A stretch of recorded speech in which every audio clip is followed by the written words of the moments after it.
If when you try and upload a file or a folder to a shared Google Drive link, but it gives you this error in a second, which you will see, or it even gives you no error at all and it just isn't uploading the file or the folder, here's what you can do.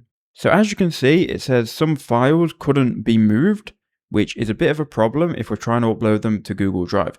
Now, the only issue here that's causing it is the owner of the folder hasn't set the permissions up properly.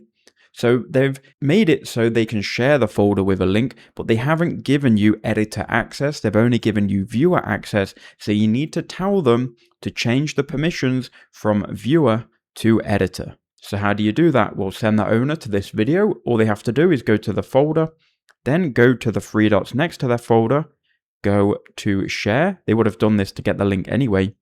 Then they can go to the three dots in the top right, click manage access. And here, this will be on restricted, and you want to change this to anyone with the link, which they would have already done. But you also want to go here to the second one, which is viewer, and you want to change it from viewer to editor. This will update the folder and file permissions. So now anyone with this link won't be given an error, and they will be able to upload anything to this folder successfully. So I hope that quick video helped you out.